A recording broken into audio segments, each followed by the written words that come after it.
So I'll just turn it over to him with no introduction. We've got plenty to come. Did you say an hour? Yeah.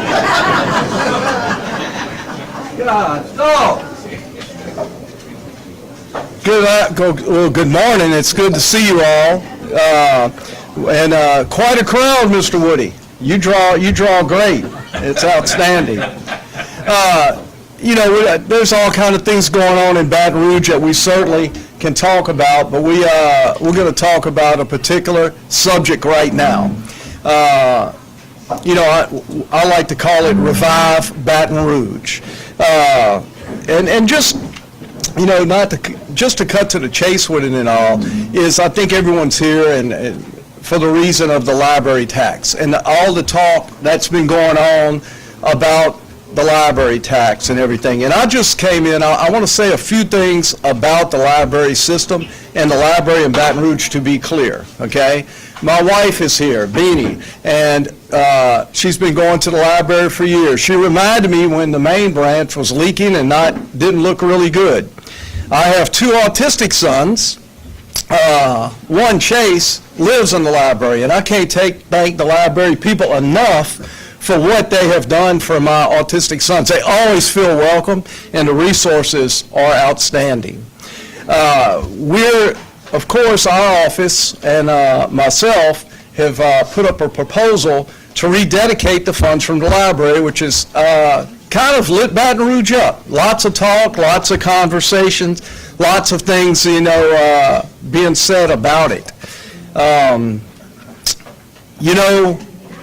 I've just shared how I feel about the library and everything it offers. I've used this analogy. People have heard me say it already as a football coach, and I'm going to use it again. The Detroit Lions, many years ago, were not very good. I still don't think they're good myself, but that's just my opinion. But they weren't very good. But they had a player, an outstanding player. He played running back. Can anybody in here tell me who that player was? Barry Sanders. Well, but Barry was outstanding. He was an all-pro, all-world running back. I think he's the best running back that ever played a game. But the team around him wasn't very good. It was suffering. Our library is Barry. They are the all-star in Baton Rouge. The rest of the team's not looking really good. So I want to talk about what this rededication of money means. 30 years ago, our citizens spoke because our library was not in good shape. And it got brought to the people of the parish to make a decision that we want to dedicate money to fix this library system. And 30 years ago, it worked. And 10 years after that, and 10 years after that. What a great job that was done. Baton Rouge is different now than 30 years ago. Who in here was less than 10 years old 30 years ago? It's an older crowd. Baton Rouge is different now. So what is my ask? I'm asking, I see we have some council members here. Would any council members here please stand up and be recognized? I apologize.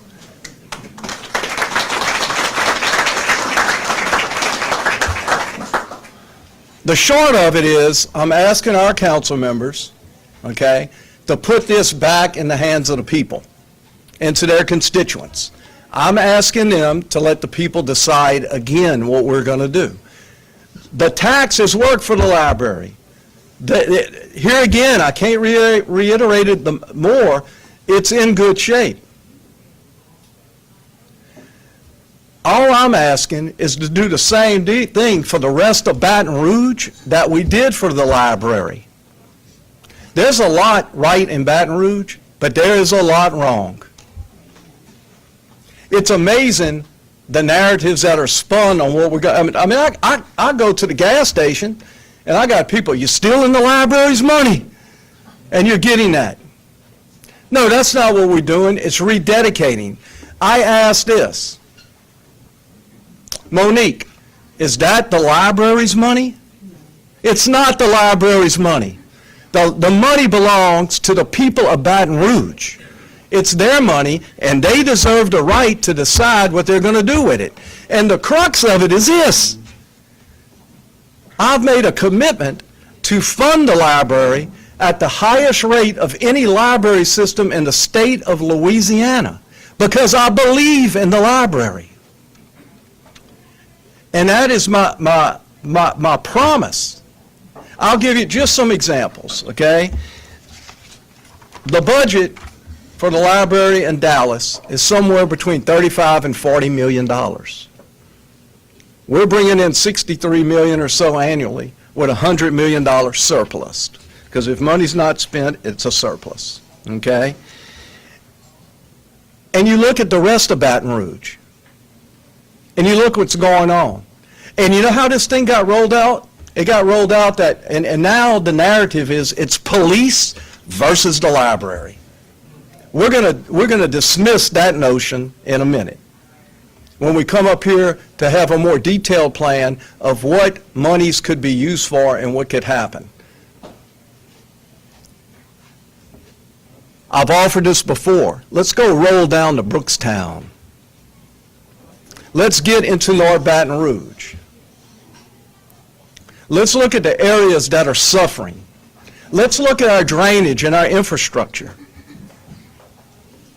This is also a parish initiative. One of the things that got put out there, well, St. George and Baker and Zachary and Central aren't going to go for this. No, it covers them as well. It's a parish deal. But here again, it goes back. Immediately turned into police versus the library. Dead people can't read books. We got a problem in Baton Rouge.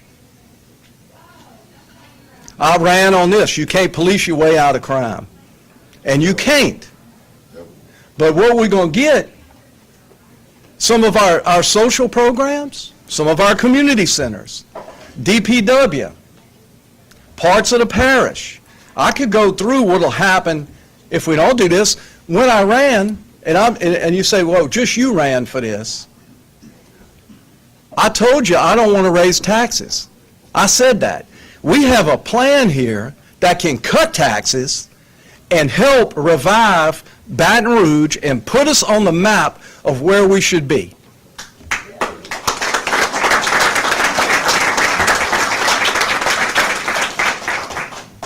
Just some examples. I got to visit the Gardere Initiative just this past week. What a beautiful success story. I got to visit their school. I got to visit with the little kids. I got to go in and see what they're doing in Gardere. They need help. Brookstown needs help. Off Highland Road in Bluebonnet needs help. You could go through town and look, there's neighborhoods that there's not even lights. You know lights help with crime, right? Brighten it up. How did we get here? Is anyone asking how did we get here? People want to blame St. George. Certainly St. George pulling out, it creates a hole in the budget. But this isn't St. George's fault. It's been a lack of fiscal responsibility is the fault of it. We got $52 million deficit. That's why. Let's call it what it is. Put on the big boy pants and see where we're at. And then people are fighting it. Here again, I'm not about to chop on the library and what they do. But I know what Baton Rouge needs. People elected me. We ran on change. But I'm going to tell you, people get uncomfortable. It's going to be painful in Baton Rouge. But it's going to be painful either way this thing goes. Because if we don't do this, Councilman Hurst, we're talking about pay raises for DPW workers also, right? Let's look at it. DPW workers make $12 an hour in some areas. I got student interns making $14. That's a problem. And there's a piece in here on that also. But I'll tell you this, if this don't happen, I'm cutting 600 jobs. We're cutting services. This is a crucial part in Baton Rouge, in the history of Baton Rouge. I'm not a politician. I got accused of that since I've been in office 50 days. I'm a coach. I can make the tough decisions. I'm not worried about pushback. I don't have time for political theater that I've been involved with while I've sat quiet for 2 weeks.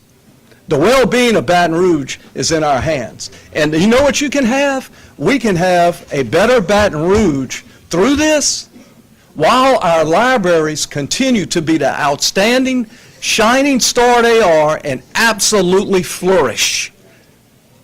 I mean, I don't want to get on the ugly side, but any entity in our parish, if I had $60 million a year, I'm asking the library to come on board with this. I'm asking them, hey, be the shining star, be the hero. Come help us. There's just so many things. I mean, I got notes here, and you know I'm not a note guy that big of a deal, you know. We're talking about, certainly there's pay raises for the Baton Rouge Police Department. Why? Am I trying to, get 800 police in Baton Rouge? No. Where we can't police our way out of crime, they certainly help. There's a lot of people down there at City Hall that need a pay raise. Heck, I promise you right now, the clerks right there at Goodwood Hardware need a pay raise. And we want to help. We want to be able to do that. But I can't do none of that without this help. Your roads you rode on here, they looking pretty good? They felt good? You had a smooth ride over here today? Did you encounter any homeless people on the street in need and looking for help? Did anybody go in the last week? I went twice and stand at a graveside of murder victims. Oh, I heard it the whole campaign. Baton Rouge is safe. It's just targeted attacks. Tell that to the young man from Central that was volunteering his time to go help a family in need and was shot in the head.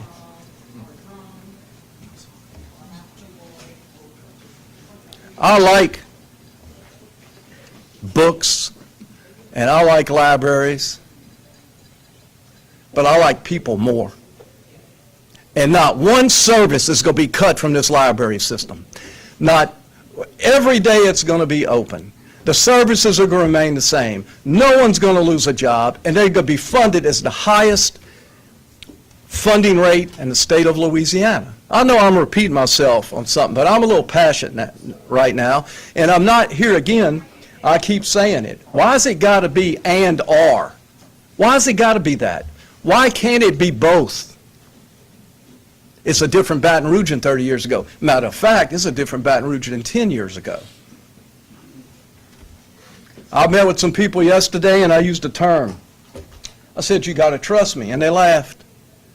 And they said, we don't trust politicians. We don't trust people in government. I heard some at a meeting y'all had last night, someone raised a hand and said, why do we want to give the money to the government? All they do is misspend it and use it. That gentleman was right until now.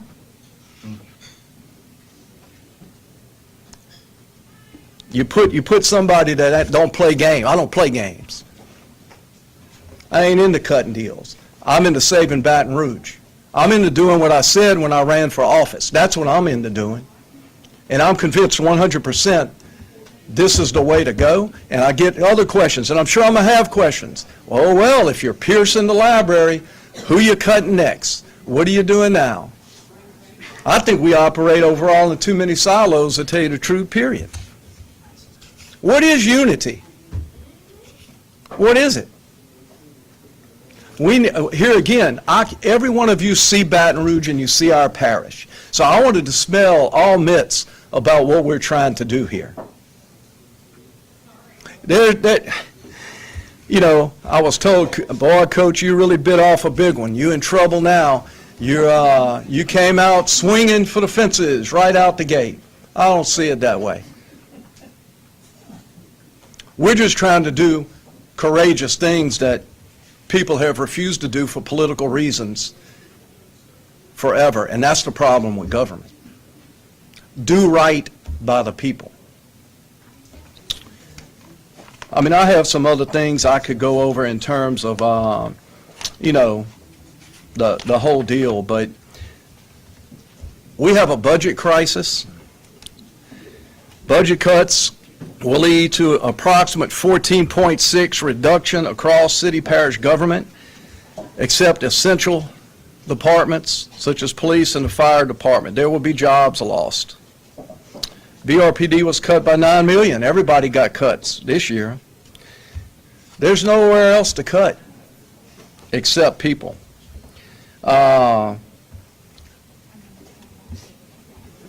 Right now, I repeat, $65 million in annual funding for the East Baton Rouge Parish Library System. Nashville, Tennessee, $38 million. Dallas, Texas, $43 million. It's a gross miscalculation of taxpayer dollars. Bottom line. And I say all that while my commitment is to make it and keep it the best library system in the state and the nation. I just want everyone to think, and I wanted to be, first time I've spoke, I'll be speaking a lot more on it, but at the end of the day, it's not all our money. At the end of the day, the money belongs to the people of East Baton Rouge Parish. Let them decide, and if they go to the polls in October and they say, no, we don't want to pierce that account, we want all that money to stay there, then I'm going to respect that because the people spoke like they did 30 years ago.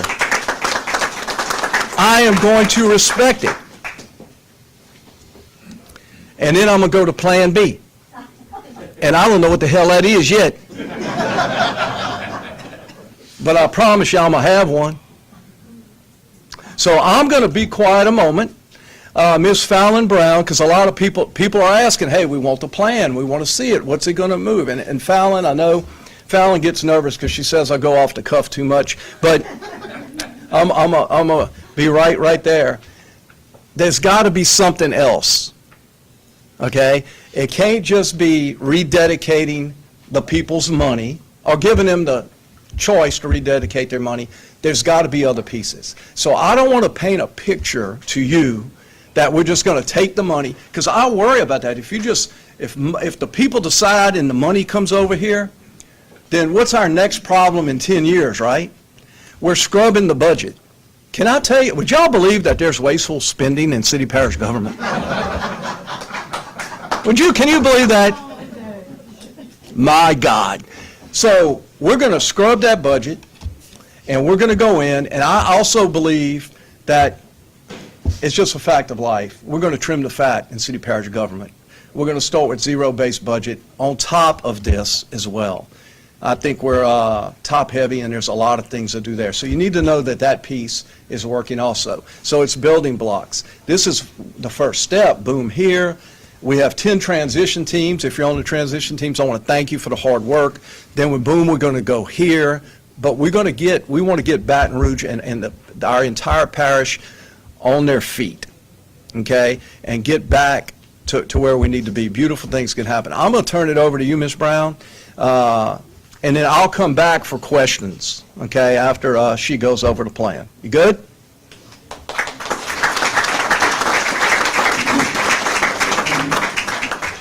I'm a lot shorter than him, so you might have to adjust your cameras. And Coach, you go off the cuff, but that's just who you are, so I'll work with it. All right, so first off, I want everyone to think back to before Coach was Mayor Coach, right? He was just Coach Sid, he was running for mayor. What did those signs all around Baton Rouge, what was the one word that was posted on those signs? Anybody remember? Integrity, right. And that goes hand in hand with transparency, right? So we're here today to be transparent and uphold our integrity.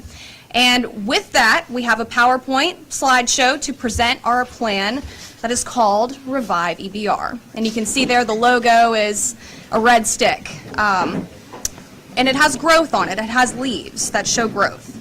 So this is our way of planting the seed for the next 10 years, for our children, for our grandchildren in Baton Rouge, making this a better place for them, just as we voted 10, 20, 30 years ago to dedicate this millage to the library, right? We're voting to possibly rededicate it. All right, so we have a quote first up. Together we will work tirelessly to ensure Baton Rouge thrives and continues to move forward. That's a quote from Mayor Sid. Our mission here is to ensure the efficient and effective use of tax dollars, maximizing their impact to benefit the community. This includes responsible budget management to promote fiscal stability and transparency. Additionally, the mission prioritizes enhancing public safety by implementing strategic measures to make our streets safer, fostering a secure and thriving environment for all residents of Baton Rouge. Next slide. So we have four focus points, and each of those kind of trails off of what Mayor Sid ran on whenever he was running for mayor, which is some blight revitalization, homelessness, mental health, crime, and parish unity. So here we have our 4 points. Parish-wide synergies, a comprehensive solution for our parish problems. Public safety, a practical approach for a safer community. Economic development, cutting taxes and facilitating growth. And infrastructure improvements, which is, of course, the backbone of our local economy. And all of these focus points tie into the plan here. So this is going to be divided into 2 sections. First, we have our one-time allocations. Our total one-time allocations are $75.4 million. So after these investments, the city parish will have $28.6 million remaining for the library system. Hold up, that's not all. This is just the one-time allocations, contributing to a total of $104 million in one-time funds to enhance critical services. The first one-time allocation is going to be our debt payoff. The city of Baton Rouge has a budget crisis, and we are in debt that we have not been paying on, previous administrations have not been paying on. So we are going to address that head on, and we're going to start this plan by paying off our city's debt.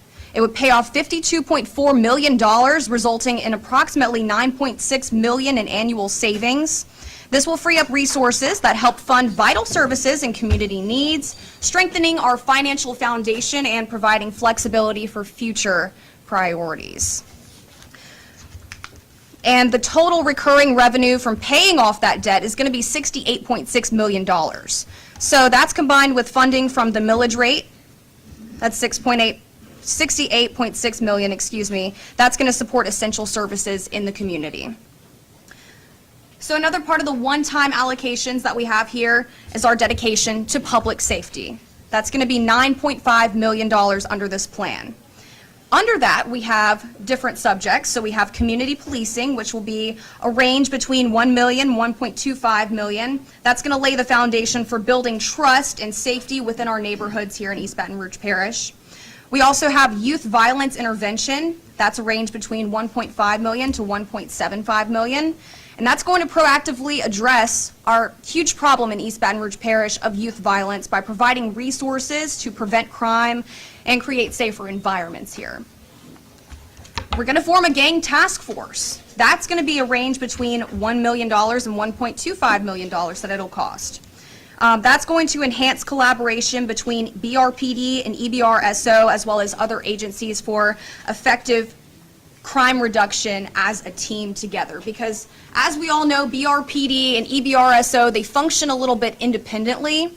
So we want to bring those two together, but we don't want to merge them. That's not what we're doing here. We're just helping them work together. We also want to make a donation to the Guardier Initiative of $1 million to $1.25 million. That's a range as well. We want to expand support for them. So by doing that, we would give to them $750,000 for immediate improvements because they're doing amazing things. And then $500,000 is going to replicate their success in other communities. Continuing public safety, we have a couple more things on the agenda. We want to repurpose the facility that was once known as the Brave Cave. We are partnering with YWCA to transform that facility into a community space that serves and supports local residents. We want to take it from a place of tragedy to a place of healing. We're also going to support the district attorney's office with a range, again, between $1 million to $1.25 million, enhancing the budget to speed up those criminal prosecutions and ensure justice is served promptly. We also want to support the public defender's office by providing vital support to maintain an effective and balanced justice system. And I'm sure you've heard Coach Sid many times say over and over again, police are arresting the same offenders. And that's partially because of some falls here in the district attorney and public defender's offices that we want to address. So next up, we have education with a range between $1.5 to $2 million. We want to boost the pay and Head Start transition. Head Start has endured significant challenges in delivering the level of education that our children deserve here, and that just underscores the need for some investments to them. Another one-time allocation we have is economic development, and under that we have an aggressive blight campaign that we would like to launch, partnering with various agencies to reduce blight in all of our neighborhoods across East Baton Rouge Parish.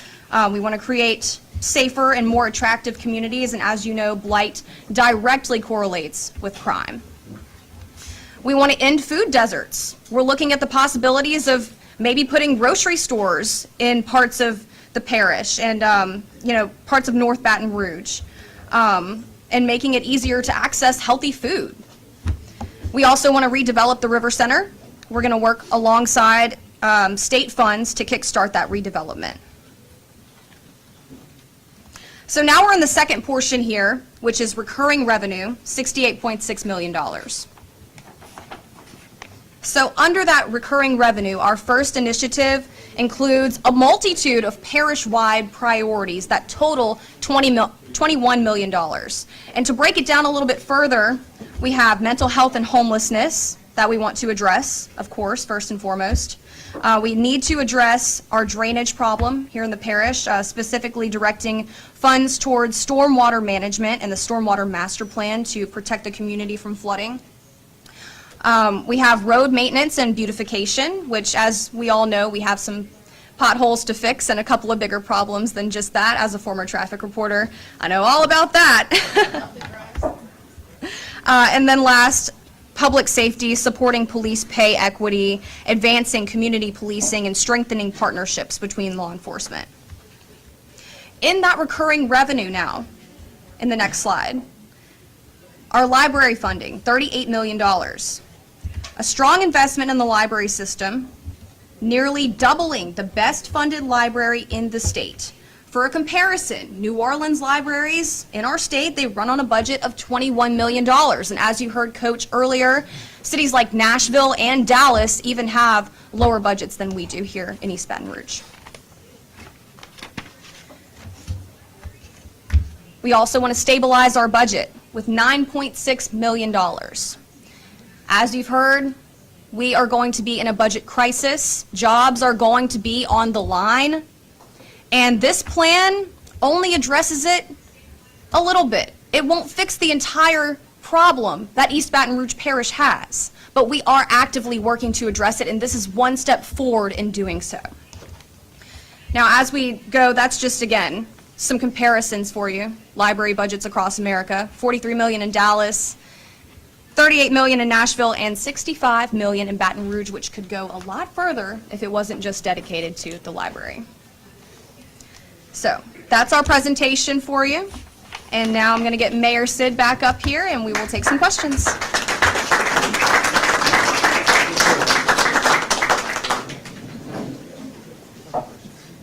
So this is kind of the rollout, so to speak. And I know, Councilman, you had some in your district with Mr. Councilman Kinney earlier, and I know there's others. We want to bring this to everybody in the parish. Everybody's got to hear this and see this, those that are holding town halls and everything, for them to know what's going on. So you've heard a lot. The bottom line, I'm going to boil it down to this. Our citizens deserve the right to decide. That's all I want to do, is get it to the polls and them to decide. They did it 30 years ago originally. They deserve the right to do it again with an option. I just want to get it to the citizens, and I'm going to say it again. If the citizens say no, we want the libraries to just keep all that funding, we're going to roll on. So that's what we're trying to do, is get it to the people. I'm not big into a debate. How do I fight the library? They're great, right? I think at this point, I would like to, if anyone has any questions, I'll be glad to answer them. If it's something out of my deal, I'll have Fallon or Charlie or one of the guys. So any questions from the audience or the media? Yeah, so the 10 to 10.5 million for public safety that was just up there, is that where the BRPD raises would be? And under that number, is it still the same? Come on, Charlie. Historic raises that were, mentioned in the first release? Thanks, great question. One of the primary goals from the previous administration and the Metro Council was to begin aligning the pay of the Baton Rouge Police Department with their peers. And so they gave a 3% increase several years ago as a down payment. And the first goal we have is to get them caught up with their peers and then to go from there. Yeah. Okay, so, and those numbers that would be included in this reflect the same, thing that you guys put out initially? It gets us really close to that number. It begins to get the Baton Rouge Police Department on parity with their peers and then gets them beyond that as well. Yeah, thank you. Go ahead. Yes, sir. So I want y'all to know I love this man. I think he's gonna be great for our city. But I also love my wife. And I don't agree with her every day on everything. And I just tell you, I love the goal that we're going towards. And I believe that we need to be more fiscally responsible with what we're doing. But one of my issues and challenges with all of this is that we're still paying people $9.19 an hour. And one of the conversations that I've had consistently is that we will need more police officers to arrest our employees because they're below the poverty line, which is a social determinant for crime in our city. So what the conversation that I feel we need to be is, how do we get our employees to a livable and competitive wage so that it doesn't become a training ground for other areas and we can still accomplish the goal? And in the pay study that was recently produced, we're at a point where we only need $17.23 million to pay everybody in the city parish a livable and competitive wage. And by doing that, we do fix blight because now we're able to hire skilled workers. We have one carpenter, we have one plumber, and we have one electrician in all the city parish because we can't afford to pay them what private pay does. By getting everybody a livable, competitive wage, not only do you bring them above the poverty line, but you also have in-house people that can deal with blight. We have 1,000 pieces of machinery and nobody to run it. So I'm not against his plan because he knows I support him wholeheartedly. But in all of this, I do not want to leave out the people of DPW. Our Head Start teachers are getting funded by the federal government, so they're fine. And that needs to happen at a teacher's wage, not a livable wage, it's a teacher's wage, so we can get right people. But how do we get to a place where $9.19, raise your hand if you can live off of $9.19 a year. How about $10, $11, $12, I work for $13? Head Start and make $10 an hour in a degree position. Correct. So my point is, how do we get everybody to a livable and competitive wage? If we do all of this and we're still paying $9.19 an hour, we haven't really solved the problem. And by the way, by getting that raise for $17 million, it includes BRPD, which puts them at $53,000 per the MAG study. Not just DPW, not just the custodian, but also BRPD, and gives the mayor a raise. So I want y'all to know that there's another way to get there. And when you hear me talk, I support it, but I'm not going to ever leave out the people that do the work in City Parish. How many employees is in there, does the city parish have total? I think we're at 4,500. And Yeah. is that an appropriate number? No, it's not. I mean, and that's You got the, those jobs, you Yeah. can give everybody a raise. yeah, well, that's the next part of it, is us looking at that. And Mr. Hurst, 100% with you. There's something has to be done for these folks, okay? For what they do, let's face it. I mean, the backbone of the city are the guys that are, and the ladies that are doing those jobs. So absolutely, we want to do something to help these folks out. You had something, Fallon? 19 an hour, how long have you known that?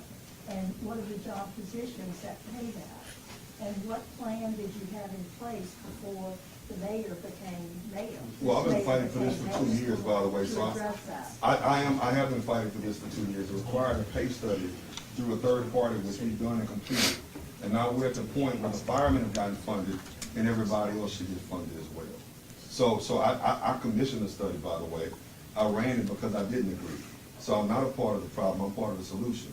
And now it's time for everybody else to get their just due as well. So you And have the results of the study? We do, correct. So And when are you gonna act? that's what I'm doing. Yes. I would like to remind everyone that questions should be directed to the mayor. not the What's president. going to be on the ballot? Is the millage for the library going to, I mean, to my understanding, it has not passed the council yet. Correct. It's not on the ballot. What are you planning to have on the ballot? Well, basically, overall, in the parish and all that, I don't know what's going to be on that, but it's going to be, Charlie, would you help me with the wording, how it would be worded on the actual ballot?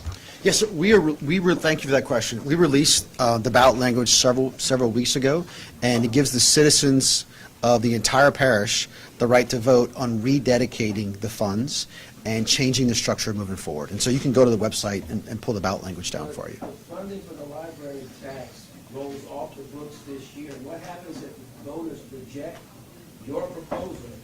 Now, library has no money. Because that is not, because the renewal of that option for the library itself is not on the ballot. Great question. Obviously, if the voters reject any proposal for taxes, those taxes go away.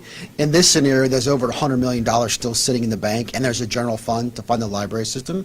But we're highly confident that once the voters have the chance to actually understand what Coach's plan is, that they'll be enthusiastic supporters. Once you see how we're spending the money, how we're proposing to have libraries and less crime, right? Libraries and less traffic, it's hard to argue against that. We can have by far the best funded library system in the state and still work to improve Baton Rouge. So you're willing to risk losing libraries and your plan if people say no? As Coach said, he's not a politician. He's placing big bets to revive East Baton Rouge Parish, right? This is not about the status quo. For 40 years, Baton Rouge has had outmigration. Right? And for decades, I've wondered, why do we have some of the worst roads in the country? And so this is our opportunity to do something about it. And I know the mayor and I hope that the citizens will take it. So again, you're willing to risk losing the libraries and your plan if people say no? Every time there's a tax on the ballot, there's a risk. It's the same risk either way. So you're willing to... Okay, next question. But, yeah.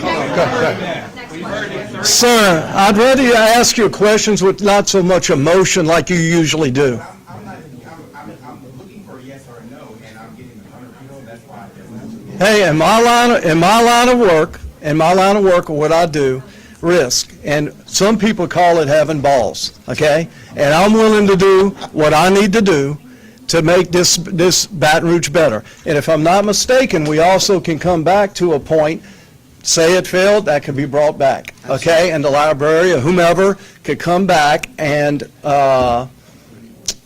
try again if that happened. Mr. Luther. Yeah, we were going to present a budget that was going to roll us back from 11.1 to 10.5. And we went to meet with him. We still are looking to meet with him, work with him, Coach. Yes, sir. We've got a little room that we can wiggle, and we'd like to sit down with your math people, your money people, because those numbers don't add up to our numbers. Right. And there's a real dilemma in the missing numbers that y'all are coming up with, that we are coming up with. So I hope that you would do something that would, I'd like to ask you to pull your plan and let us sit down and negotiate something that works out for everybody. We've got rollback every 4 years, as you know, that would come back into this. And so even at 10.5, it would go back even more. So we've got a couple of opportunities here to work together and do something. But unfortunately, two plans can't go on the same ballot. We can't have contradictory plans. So this man was correct.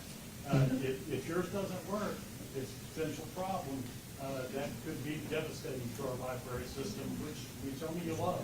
So why don't you get your people, sit down with our people, let's come up with a plan that works for everybody in the parish and moves everybody forward. Yes, sir. I'll be glad to meet with you guys, and before we leave here, we'll set up where we could go talk. You know, we could go have a conversation. Charlie, met with you a couple of times.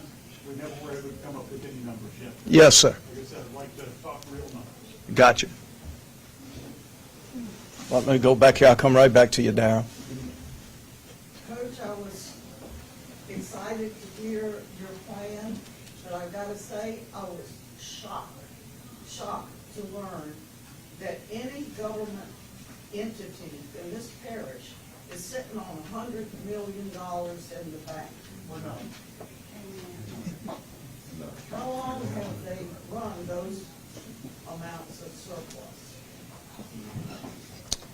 I don't know. It's been building over several years. Yeah, it's years of good fiscal responsibility. You know, they've built it up over time. All right, so I'm gonna put on my library hat right now because I'm also on the library board. They don't run that big of a surplus. Their operating budget is about anywhere between, and we should have passed that sheet around to everybody. The saving is only about $1 million a year to $2 million. They just have been fiscally responsible and saved over time for capital improvements over the annual budget. So that's incorrect. They have about $92 million on a $65 million budget, which means about $30 million in capital improvements that have been saved over 10 to 15 years. Not that we're running a surplus every year of $30 million is savings. Everybody wants savings. Fiscally responsible. I would like to kindly remind everyone, once again, this is a press conference, and if you would like to speak, you can do so at Metro Council.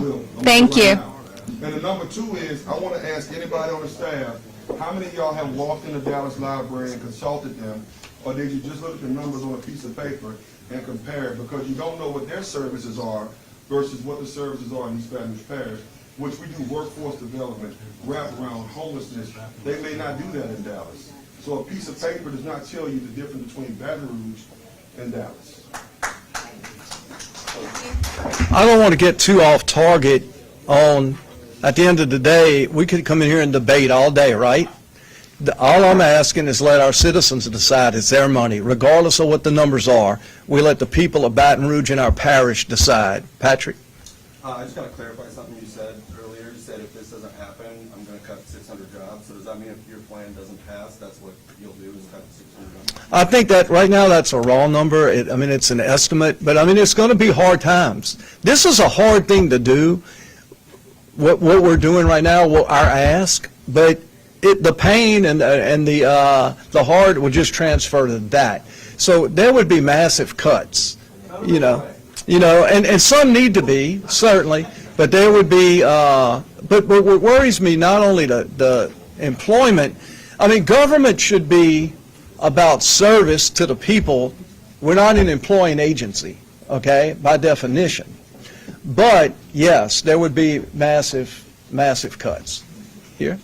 Coach, I was hearing two contradictory things, and I'd like some clarification. On the one hand, we heard that there's going to be this disaster if your tax proposal fails in the fall. Right. Because there'd be no funding of the library. But on the other hand, Charlie said there's $100 million or some significant amount in the bank. So if it failed, will that 100 be there until there is another tax offer? Yes.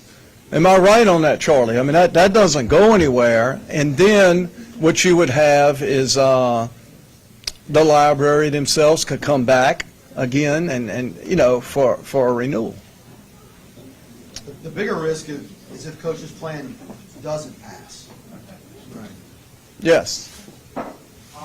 So I meant in the slideshow and in the presentation before, you mentioned about roads and things like that. So I remember in 2018, taxpayers voted for the MoveBR plan, the 30-year tax for those specific things. Where is that money? And where are those plans for that program? Charlie, I'm going to have you speak on that as well. But what I know, MoveBR, what's happened with it, there have been 2 projects completed. That's it, 2. So I'm going to let Charlie speak on that. Thanks, Coach. We've recently begun digging into MoveBR, just like we've been digging into all the other government programs and funding, and it needs a lot of help. You know, it needs a lot of help. Does anyone here love the roads in Baton Rouge? I've never met a single human being that thinks we have a good road system. This is the first of several big picture initiatives that the mayor and his staff is going to be proposing. This doesn't fix all of MoveBR, but it does begin to help us to restructure the city so we can make reasonable decisions about how we spend our resources moving forward. But thanks for bringing up MoveBR. Yeah, well, back to the mayor. So I saw in your PowerPoint you had over $1 million going towards mental health and homelessness. How are the existing tax dollars going towards mental health and safer streets that was supposed to tier property tax in December of 2018 for mental health? The mental health problem and the homeless problem in Baton Rouge has been growing for years. And $1 to $1.5 million is not going to completely solve that problem, but it's the most we can budget as of today to begin tackling it. Yeah. But how are the existing tax dollars being used in the mental health aspect of the city? There's some great shelters. There's the One Stop program. There's a number of people who are not coordinating together, who are trying to tackle homelessness. But as we can all see, the problem is getting worse. It's not getting better. So this is the beginning of us trying to help.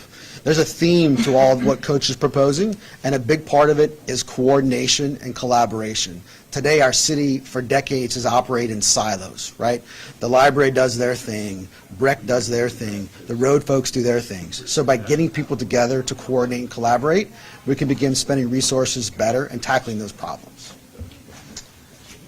Last question. If that's okay. Thank you. Coach, I love the sports metaphors, in which case the teamwork really makes the dream work.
The answer to that is they wouldn't use that at all.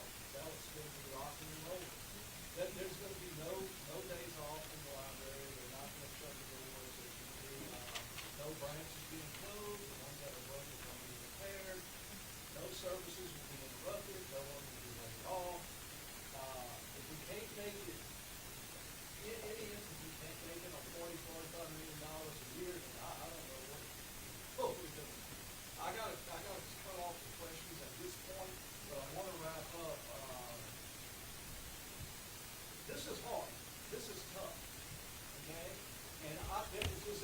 anybody in the room that don't want the same thing for Baton Rouge. Ms. Stein wants the same thing for Baton Rouge I want. We want Baton Rouge to be great. We differ in opinion on how to go about it and on this particular subject. Mr. Hurst, he has been Champion for the little guy. If there ever, would you say it's a have versus have-nots? Some partially. Okay, well, have versus have-nots. Right now, the library has. There's a lot of have-nots in Baton Rouge, okay? But even I am speaking like it's a separate entity. We just got to rededicate, reimagine, repurpose, and let the people decide what they want to do. It's been my honor to be with you. I love to stay. I've learned this in the mayor's job. There was a meeting 20 minutes ago I'm not at. So I appreciate y'all very much, and